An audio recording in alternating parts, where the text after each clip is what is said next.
Hello, I hope you're well. Welcome back to my channel, and welcome to today's video, which is all about the memoirs on my physical TBR. So it is nonfiction November, and I did want to do at least one video that was a tribute to it, because it is an amazing reading initiative that I participate in, and it's just a fun time. So when I was going through my nonfiction shelves, I noticed that I have acquired a decent number of memoirs that I have yet to read. So I figured, why not do a video on them? So I really enjoy nonfiction, but I would say that this memoir thing is relatively new to me. When I do read nonfiction, most of the time it's history focused. That's what I studied in school along with English Lit, and so it's something I'm really passionate about.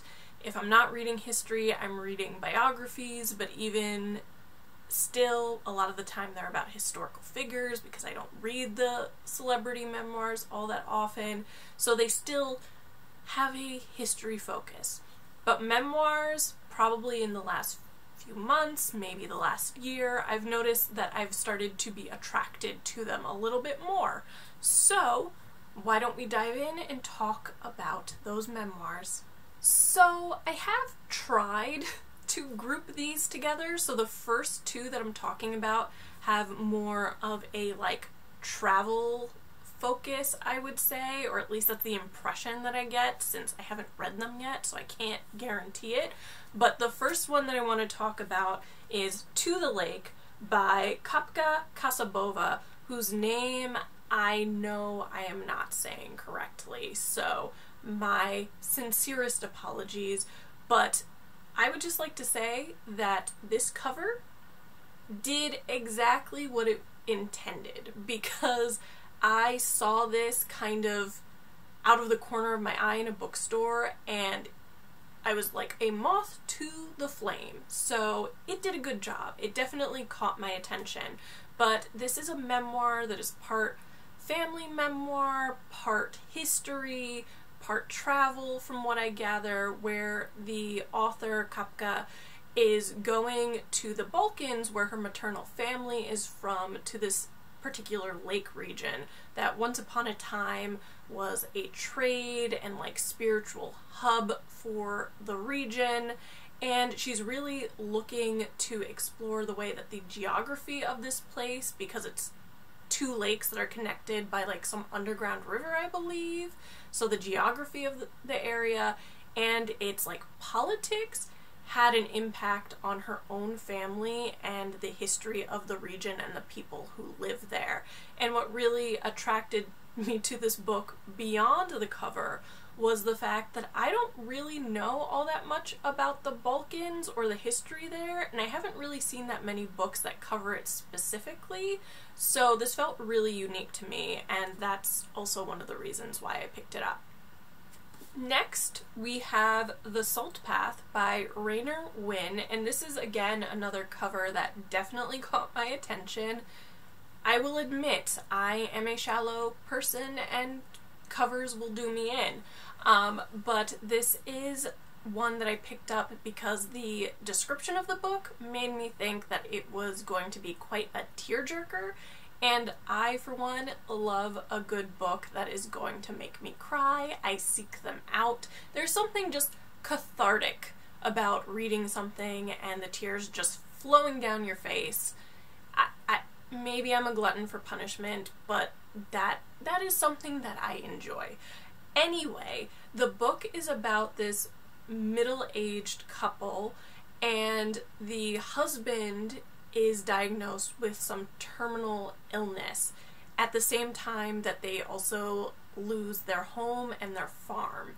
And so what they decide to do is actually walk the Salt Path, which is 600 something miles between Somerset and Dorset, and they decide to do that, and I think they are living off the land and really communing with nature, and so it's them coming to terms with the husband's approaching death, and it just sounds like it's going to, as I said, be a really sad book, but also I think the like nature elements of it will be quite inspiring. So I am very much looking forward to reading this one.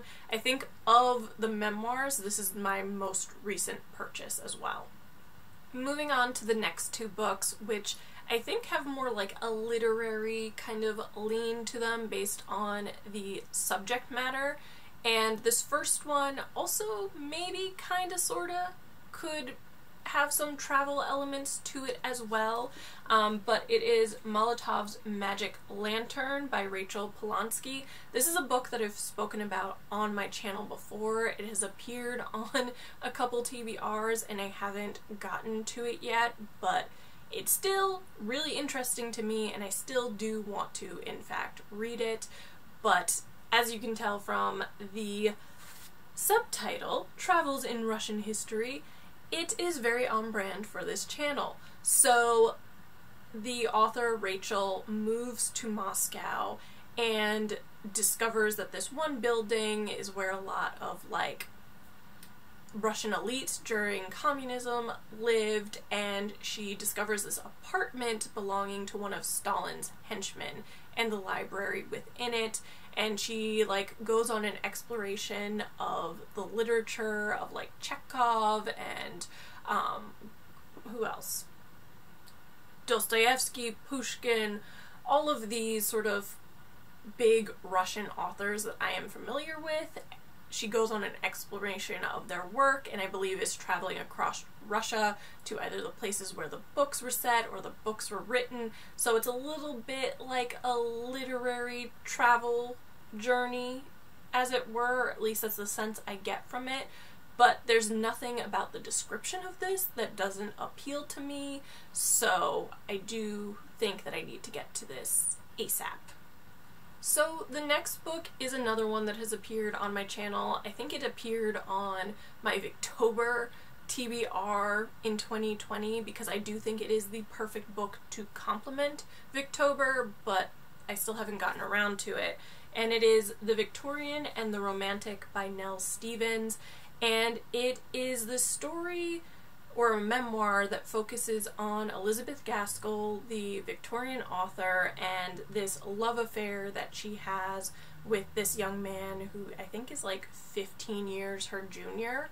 But Nell Stevens is like doing her dissertation. She has this like romance that doesn't end up working out. She's struggling to like find the passion for academia and everything that she's working on for her dissertation, but she kind of becomes enamored with Elizabeth Gaskell. And so it's this case of like, I guess, can Elizabeth Gaskell help her find her way sort of thing with, I imagine, her writing. So the idea of it is really interesting to me.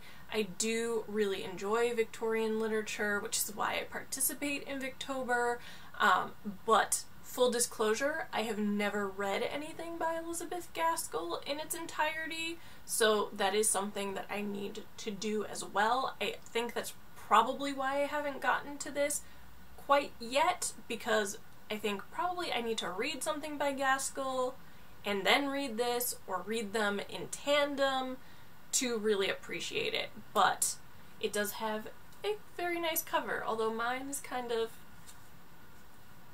messed up a little bit. I don't know how I did that. Anyway, moving on.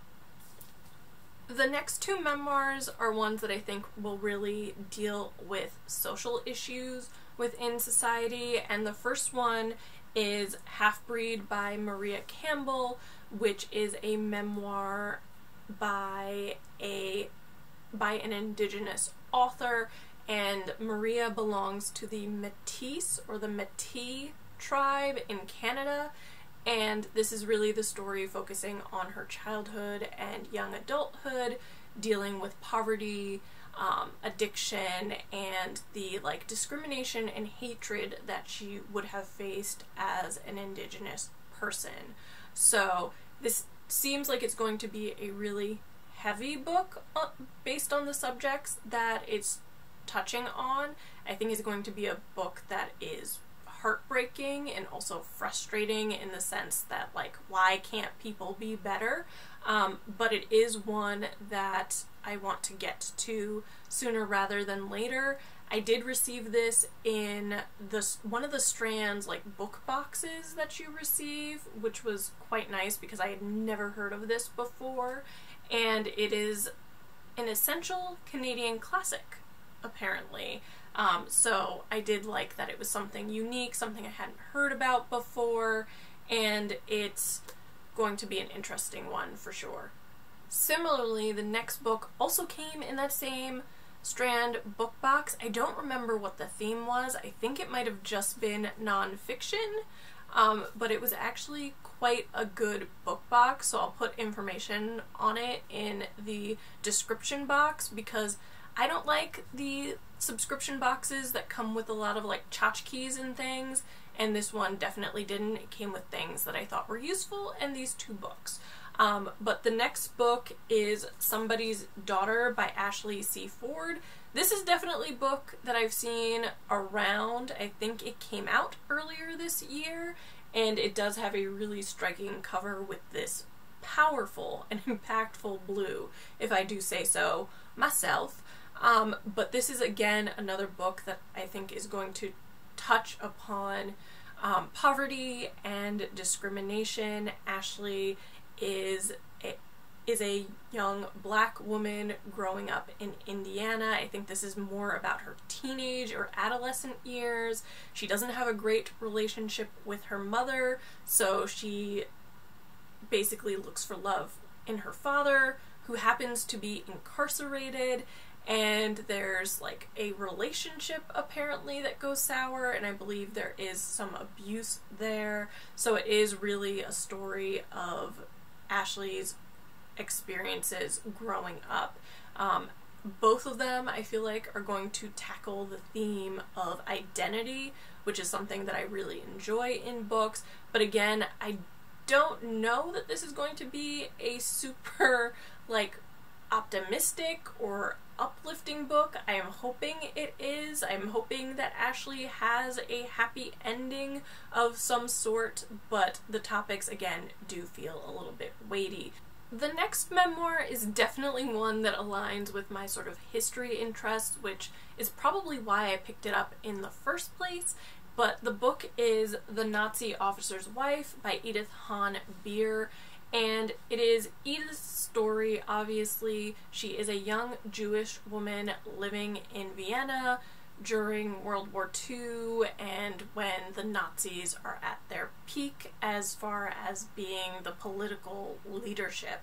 And she ends up being sent to a labor camp, but months later is returned home and decides to go underground. So she changes her identity with the help of some Christian friends, and what happens next is that a Nazi officer, falls in love with her as she's pretending to be this Christian Aryan type individual. And even when she confesses to him that she is Jewish, he still marries her and helps her to hide her identity and secret. And I feel like this is a story that I've seen in, like, fiction, in movies, but the fact that this is a true story, there was something here that was truly interesting to me. I want to understand how this works, because she has her concerns and her reasons why she wouldn't want to marry this Nazi officer, but she does anyway. So what sort of relationship do they have? How does she accept what is happening around her? Does she know the extent of what is happening to people like her? So I am very, very curious about this one. And World War II is an era in history that I am particularly drawn to in both fiction and nonfiction. So this should be quite interesting. And I guess the last memoir could technically be described as a celebrity memoir, but she's a celebrity more on the like political stage, if that makes sense, which it might make more sense once I show you the book. The book in question is Hard Choices by Hillary Rodham Clinton, and yes, it is one of those Barnes & Noble's autographed editions that come out around Black Friday and the holidays. Yes, I am a sucker for them, but I was really interested in this book when it first came out, which is why I bought it, I want to say in 2015 or 2016, perhaps? Methinks? 2014, so even longer. But it's about her time, I believe, as a Secretary of State under Barack Obama. And listen, Hillary Rodham Clinton has been this figure that has loomed over the majority of my life. She is the first lady that I have any, like, real recollection of. She was a senator in New York for a time. She was the Secretary of State. She was the Democratic nominee, the first woman to be in that position, and so she's definitely, like, left a mark on the life that is mine.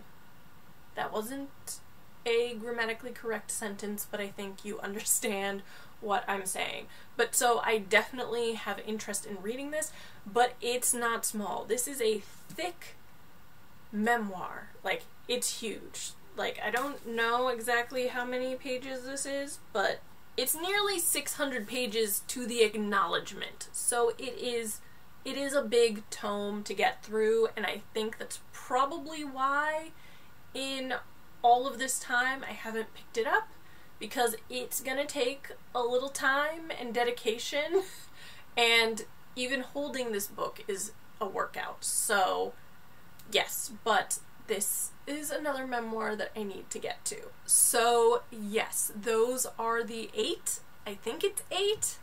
I didn't really count before I started filming, so my bad.